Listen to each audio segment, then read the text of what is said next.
రోజుల్లో పిట్టల దొర వేషగాళ్లు తరచుగా మనకు దర్శనమిచ్చేవారు.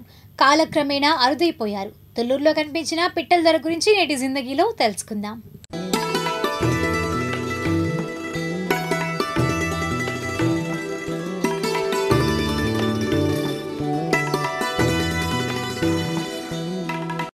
పిట్టల దొర అనగానే అందరి ముఖాన నవ్వు వెళ్లి విరుస్తోంది.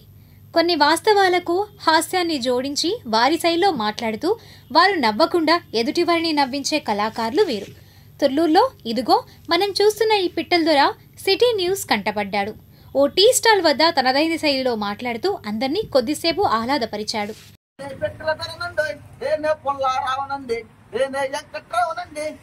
పాకోబెట్టిన రాముండండి సార్ తప్పకుండా మా గంగకి వెళ్ళిపోతుంది సార్. మరి అదే పెట్ట అమలాపురం ఐదు మొదలరకు కూడా శివుడు నడిపించారు సార్ మనోసారిగా. అందుకే సార్ నీ మీద కేసు పడిపించారు. మరి మోపు చేయమంటే ఆపు చేయమంటారు గారు. మరి మోపు చేస్తే 3,000 పడిపోతుంది, ఆపుతే 6,000 పడిపోతుంది, పైకి రాసే 10,000 పడిపోతుంది సార్ గారిగా. సార్ మిమ్మల్ని చదువుతా మాత్రం పవర్ స్టార్ లాగా ఉన్నారు గురువు గారిగా, ప్రేమ గురువు గారు. మరిగా మరి నీకు వచ్చినప్పుడు ఎవరు తీసుకురాకపోతే అన్ని కానీ తమంతాన్ని కాదని తీసుకొచ్చా ముగ్గురికి పెళ్లి చేస్తారు. రేపు 1 గంట కానీ గురువు గారు మరిగా. సారు నీకు ఇద్దామని చెప్తే జేబులు 55 కోట్లు ఆపుకొచ్చాను. ఇంత దూరంలో పడిపోయింది సార్. మరి 55 కోట్లు గురువు గారు. సార్ మిమ్మల్ని చదువుతా చంద్రబాబు నాయుడు గురువు గారు.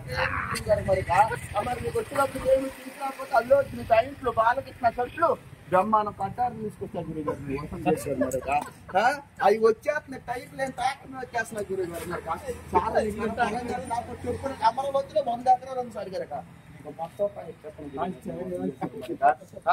సార్ నీ కానీ ఫ్యాక్టరీ ఎక్కువ చెప్పిన గుడివాడ గుడ్లు ఫ్యాక్టరీ ఉంది, పామాలో పంచుకుడు ఫ్యాక్టరీ ఉంది, హుజూరులో నీకు ఎత్తామని చెప్పి జేబులు 55 కోట్లు కాసుకొచ్చారు. నిన్న దారిలో పడిపోయిన సార్ 55 కోట్లు గురిగారు. మరి నా ఇంట్లో ఈ అపరాధాలు కొట్టుకున్నాను, నా అపరాధాలు వదిలిపోతుంది. మరి అన్ని డాబా ఇరికైపోతుంది, చెట్లో డాబా గడుస్తున్నాను. డాబా మీద డాబా పై టాప్ పడితే కింద పునాది ఉంటుంది. మరి ఆయన కోసం ఏం తెచ్చా? ఆయన కోసం వచ్చినప్పుడు కొమ్మడికి అందుకన్నా తీసుకొచ్చాడు. ఇలాగ కుక్కలు కొంచెం పెట్టుకోట్లో నా ఇంట్లో నిన్న కాక మొన్న మా అత్తగారు అందరు వచ్చి భోజనాలు అన్నారు. మరి ఏమి కాయకూరలో కూడా గంట అయిపోతున్నారు, ఒక్క తింటే గుంగిపోతున్నారు, పట్ల తింటే పట్లు బదులుపోతుంది చెప్పేసి నేను లడసారి పడ పుప్పు 7 మంది తాగులు పెట్టారు జరిగారు. తిన్నాక 100 మంది మంచం ఎక్కారు జరిగారు. అక్కడ పోలీసులు పెట్టుకోవడం చెప్పేసి మేము ముందుకు అలా వచ్చేది గారు. నిన్న కాక మొన్న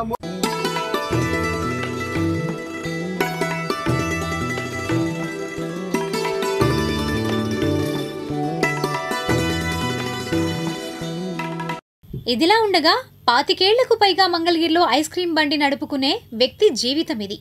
ఎప్పటినుంచో ఇదే చిరు వ్యాపారం కాగా కుటుంబాన్ని ఐస్ క్రీం బండితోనే పోషించాడట. ఇప్పుడు 60 ఏళ్లు క్రాస్ అయినా ఇదే పని అంటున్నాడు. మంగళగిరి ఎమ్మెల్యే నారా లోకేష్ ఇచ్చిన బండి ఇది అని చెప్పాడు. లోకేష్ తలుచుకుంటే నాకు ఇల్లు ఇప్పించగలడని అంటున్నాడు. ఆయన నాకు ఏదైనా చేయాలి అని సిటీ న్యూస్ ద్వారా వేడుకుంటున్నాడు. 42 సంవత్సరాలు అయిందండి మంగళగిరి. మరి మంగళగిరి వాస్తవండి. నేను ఐస్ బండి వేసుకొని పిల్లలు నలుగురిని పోషించుకొని మేము నలుగురిని చదివించానండి. డబ్బులు లేక ఇద్దరునేమో ఆపేసానండి. డబ్బులు లేక ఇది జరగట్లేదని ఆపేసానండి. ఈయన ఏదైనా సరే లోకేష్ బాబు గారు నాకు కొద్దిగా హెల్ప్ చేస్తే ఈ బండి ఒకటి ఇచ్చాడు. ఆయన గారిది బండి. ఆ బండి మీద నేను అమ్ముకుంటున్నాను. ఇప్పుడు కూడా పోషిస్తున్నాను. నాకు 63 వచ్చినాయండి. నాకు ఏ చేసేవాళ్ళు లేరండి. ఈ వయసులో కూడా నేను బండి వేస్తున్నాను. లోకేష్ బాబు ఏదైనా సాయం చేస్తే కథ పైకి లేగుతాను సార్. సొంత ఇల్లు లేదు. ఇల్లు కూడా అద్దె ఇల్లు అండి. నాకు ఇల్లు కూడా కొద్దిగా ఇవ్వాల్సిందిగా కోరుతున్నాను లోకేష్ బాబుని.